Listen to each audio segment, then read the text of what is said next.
नमस्कार दोस्तों, digital to sports पर आपका बहुत बहुत स्वागत है। और आईएल T20 का दूसरा सीजन लीग स्टेज पूरे हो चुके हैं और अब यहां पर मौका है एलिमिनेटर्स का।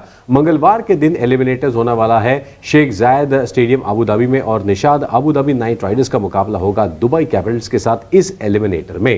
जी, और जो कोई भी ये मुकाबला जीतेंगे वो उन्हें चांस मिलेगा क्वालिफायर 2 में खेलने के लिए। मगर ये देखिए, नाइट राइडर्स बनाम दुबई कैपिटल्स, हमने 4 मुकाबले देखे, एक नाइट राइडर्स ने जीता है, 3 दुबई कैपिटल्स ने जीते हैं। बिल्कुल, तो अगर हेड टू हेड की बात करें तो दुबई कैपिटल्स का बहुत तगड़ा एक रिकॉर्ड है, लेकिन उनके पास कई सारे खिलाड़ी जा चुके हैं इंटरनेशनल नेशनल ड्यूटीज के लिए। साथ ही में अबू धाबी नाइट राइडर्स के भी कई सारे खिलाड़ी इंटरनेशनल ड्यूटीज के लिए जा चुके हैं। कई सारे खिलाड़ी rolled into one. Andre Russell, बिल्कुल। अब इन दोनों ही टीमों की तरफ जब हम नजर डालते हैं, इनके बीच में एक इंटरेस्टिंग सा मुकाबला हुआ था जिसकी हम चर्चा अब करेंगे। इसमें दुबई कैपिटल्स ने टॉस जीतकर पहले बल्लेबाजी करने के लिए आमंत्रित किया नाइट राइडर्स को, जिन्होंने 183 रन बनाए 4 विकेट के नुकसान पर। सैम हेन और लॉरी एवंस के अर्धशतक के बावजूद भी वहां पर दुबई कैपिटल्स ने बाजी मारी, 185 रन बनाए और 17वें ओवर में 5 विकेटों से मुकाबला जीत लिया। ये मुकाबला दुबई कैपिटल्स से पहले 6 ओवरों में ही जीता था, जब जेक फ्रेजर मैकगर्क और गुरबाज ने वो पार्टनरशिप की थी। गुरबाज ने 7 गेंदों में 21 और मैकगर्क ने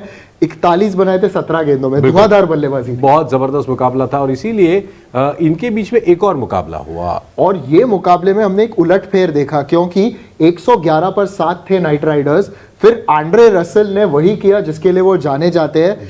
41 बनाए 16 गेंदों में। डेविड विली ने एक छोर पकड़ के रखा, 26 नाबाद की पारी उन्होंने खेली और 183 तक पहुंचाया उन्हें स्कोर। जवाब में दुबई कैपिटल्स के विकेट्स गिरते गए and they didn't come close.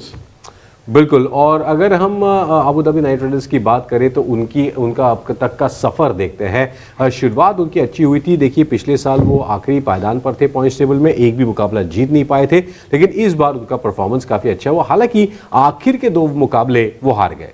आखिर के 2 मुकाबले वो जरूर हार गए, मगर अगर आप देखें तो अबू धाबी नाइट राइडर्स के पास अभी भी वो एक स्ट्रेंथ नजर आएगा। रसेल चले गए होंगे, वो एक बड़ा लॉस है उनके लिए, मगर कुछ रीइंफोर्समेंट्स आए जेसन रॉय के रूप में, वो आए हैं इस टीम में, तो इससे उनके पास एक बड़ा ही अच्छा एक विकल्प होता है जो कि एक बड़े हिट लगा सकते हैं। और फेबियन एलन भी आ चुके हैं और वो स्पिन कर सकते हैं, मिडिल ऑर्डर में उनका प्रयोग हो सकता है। जी, और रवि बोपारा ने भी बहुत ही बेहतरीन गेंदबाजी की। जोशुआ लिटिल है। तो अगर हम अबू धाबी नाइट राइडर्स के बल्लेबाजी पर नजर डालें तो माइकल पेपर ने कमाल की बल्लेबाजी की और लोकल आलिशान शराफू ने भी लगभग 25 के एवरेज से 200 प्लस रन बनाए हैं। आंद्रे रसेल चले गए, लेकिन सैम हेन और लॉरी एवंस ने एक अच्छा रीइंफोर्समेंट दिखाया है वहां पर। हाँ, और आंद्रे रसेल तो अभी चले गए, मगर लॉरी एवंस ने पिछले मुकाबले में जरा फॉर्म जरूर दिखाया और ये एक फिनिशर के तौर पर जरूर खेल सकते हैं। तो बैटिंग थोड़ी सी इनकंसिस्टेंट रही है, क्योंकि एक ही कैंपेन में आप 94 पर ऑल आउट हुए और 95 पर भी ऑल आउट हुए, 111 पर 7 थे, फिर रसेल के बलबूते पे आपने रिकवर किया था, तो कभी थोड़ा कंसर्न हो सकता है। गेंदबाजी में इनके पास जोशुआ लिटिल जरूर है, लेकिन इमाद वसीम के 11 विकेट, डेविड विली के 9 विकेट और मोहम्मद अली खान हालांकि बहुत ज्यादा महंगे साबित हुए हैं, लेकिन 8 विकेट निकाले और सुनील नरेन ने इस बार काफी अच्छा योगदान दिया है। तो गेंदबाजी में भी इनके पास काफी दमखम है। और अगर इस टीम के 3 खिलाड़ी मैं आपको चुनने को कहूं तो क्या कहेंगे आप?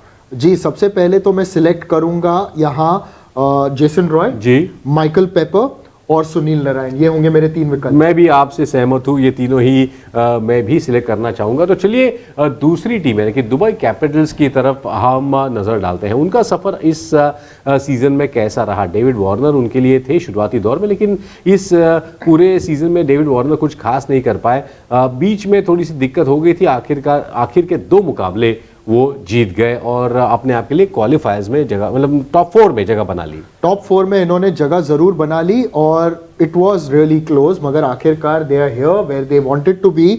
और देखना है कि यहाँ दुबई कैपिटल्स के टीम में इतने बदलाव हुए, क्योंकि डेविड वार्नर चले गए, Fraser McGurk, Jason Holder, Rovman Powell, इतने सारे खिलाड़ी चले गए। आ गए और कुछ और, शमार जोसेफ भी इंजोर हुए, वो बाहर गए, फिर रहमानुल्लाह गुरबाज बाहर गए और फिर उनके पास और रीइंफोर्समेंट आए, जैसे रिचर्ड एनगारवा, जहीर खान पख्तीन, और स्कॉट कुगलिन ने भी काफी अच्छा उनको सपोर्ट दिया है। बेन डंक 1-2 मुकाबले में ओके ओके खेले हैं। सिकंदर रजा तो सबसे बेहतरीन रहे हैं और उनकी वजह से ही अब तक टिकी हुई है इनकी नैया। 263 रन। सैम बिलिंग्स ने भी अच्छा प्रदर्शन किया है। हालांकि बाकी के जो 3 खिलाड़ी हैं चले गए हैं, इसका क्या असर पड़ेगा? मगर एक बात आप कह सकते हैं कि जो फ्रेजर मैकगर्क जो पहले 3 ही मुकाबले खेले थे अभी भी टॉप 5 में है, तो आपको पता चलता है इससे कि कैसे एक बल्लेबाजों ने थोड़ा सा स्ट्रगल किया है। करेक्ट। रोलफ वैंडर मर्वी है गेंदबाजी में, स्कॉट कुगलिन है, हैदर अली है, तो इनके लिए चमीरा ने सबसे ज्यादा विकेट निकाले हैं, 10 विकेट, सिकंदर रजा के 9 विकेट, रोलफ वैंडर मर्वी, और तो ये सारे गेंदबाज अवेलेबल है इनके पास, तो ये काफी इंटरेस्टिंग होगा। और अगर इनके 3 खिलाड़ियों पर अगर हम नजर डालें तो स्कॉट कुगलिन मैं उसमें से एक लूंगा, बिकॉज 5 मैचेस 5 पारियों में 8 विकेट उन्होंने निकाले हैं। तो स्कॉट कुगलिन, सिकंदर रजा और रोलफ वैंडर मर्वी, ये मेरे 3 खिलाड़ी होंगे। मेरे होंगे सिकंदर रजा, और मैं सिलेक्ट करूंगा इनके अलावा, सिकंदर रजा के अलावा मैं सिलेक्ट करूंगा ओलिवर स्टोन जी। और मेरे तीसरे खिलाड़ी इसमें होंगे जहीर खान पक्टी। Very interesting. और अगर हम एलिमिनेटर के रिजल्ट की बात करें तो क्या लगता है, आबू धाबी नाइट राइडर्स या दुबई कैपिटल्स? Dubai Capitals. ओहो, मुझे लगता है आबू धाबी नाइट राइडर्स इस मुकाबले को जीतकर आगे बढ़ेंगे। आपका क्या लगता है? इस वीडियो के नीचे जरूर कमेंट करें और साथ ही इस वीडियो को लाइक करें, शेयर करें, डिजिटल टू स्पोर्ट्स को सब्सक्राइब करें। निशाद, आपका बहुत बहुत धन्यवाद। तो ये था एलिमिनेटर जो मुकाबला होने वाला है मंगलवार 13 फरवरी को आबू धाबी में, इसका प्रिडिक्शन और preview. This is digital to sports.